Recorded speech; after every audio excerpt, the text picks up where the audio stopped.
आइए बात करते हैं महाभारत के युद्ध के आरंभ की। क्या क्या थे महाभारत के युद्ध के नियम? कौरवों की ओर से युद्ध करने वाले कौन कौन से थे महारथी? पांडवों की ओर से कौन कौन से योद्धाओं ने भाग लिया महाभारत के युद्ध में? महाभारत युद्ध में दोनों पक्षों की सेनाओं का सम्मिलित संख्या बल 18 औक्षिणी था। युधिष्ठिर 7 औक्षिणी सेना के, जबकि दुर्योधन 11 औक्षिणी सेना का स्वामी था। पांडव तथा कौरव दोनों ही अपनी सेनाओं को युद्ध के लिए तैयार कर रहे थे। पहले भगवान श्री कृष्ण परम क्रोधी दुर्योधन के पास दूत बनकर गए। उन्होंने 11 औक्षिणी सेना के स्वामी राजा से कहा, राजन, तुम युधिष्ठिर को आधा राज्य दे दो, नहीं तो तुम उसे 5 गांव ही अर्पित कर दो अथवा युद्ध करो। श्री कृष्ण की बात सुनकर दुर्योधन ने कहा, मैं उन्हें सुई की नोक के बराबर भी भूमि नहीं दूंगा। ये भूमि मेरी है, उनकी नहीं। उनसे युद्ध अवश्य ही करूंगा। ऐसा कहकर वह भगवान श्री कृष्ण को बंदी बनाने के लिए उद्यत हो गया। उस समय राजसभा में भगवान श्री कृष्ण ने अपने परम दुर्शद विश्व रूप का दर्शन कराकर दुर्योधन को भयभीत कर दिया। उसके उपरांत वह विदुर के घर जाकर भोजन करने लगे। वहीं पर विदुर ने भगवान का पूजन तथा सत्कार किया। उसके उपरांत वे युधिष्ठिर के पास लौट गए और बोले, महाराज, आप दुर्योधन से युद्ध कीजिए।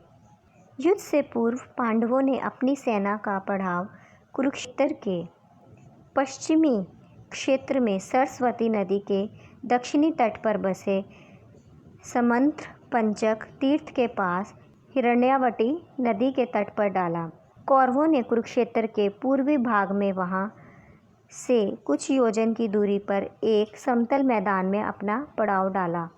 दोनों ओर के शिविरों में सैनिकों के भोजन और घायल के उपचार की उत्तम व्यवस्था की गई थी। हाथी, घोड़े तथा रथों की अलग से व्यवस्था थी।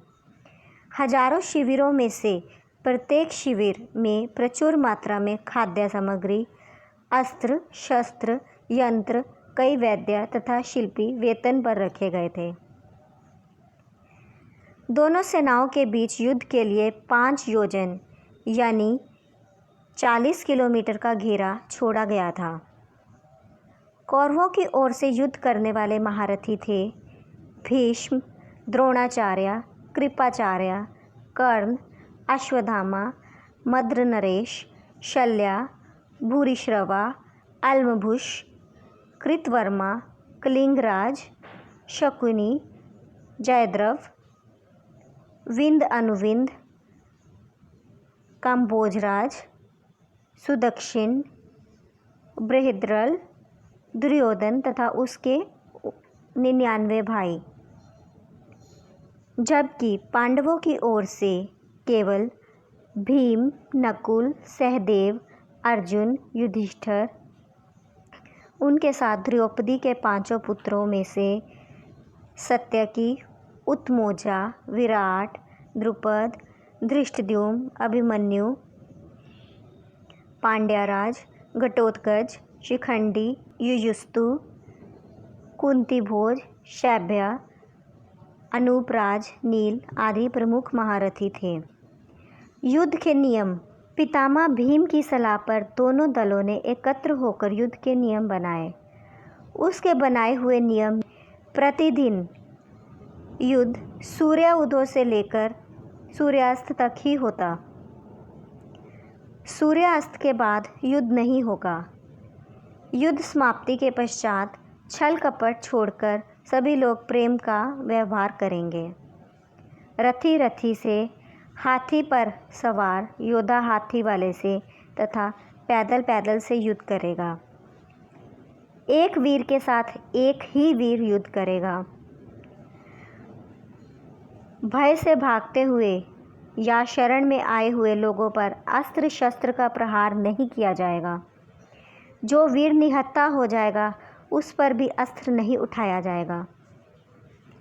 युद्ध में सेवक का काम करने वालों पर कोई अस्त्र नहीं उठाया जाएगा। इसके पश्चात युधिष्ठिर तथा दुर्योधन की सेनाएं कुरुक्षेत्र के मैदान में जा डटी।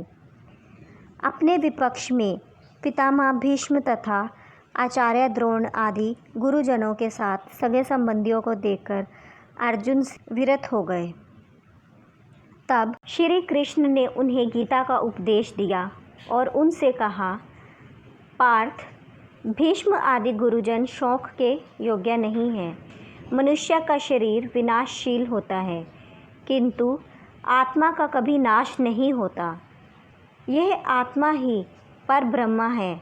मैं ब्रह्मा हूँ। इस प्रकार तुम इस आत्मा को समझो।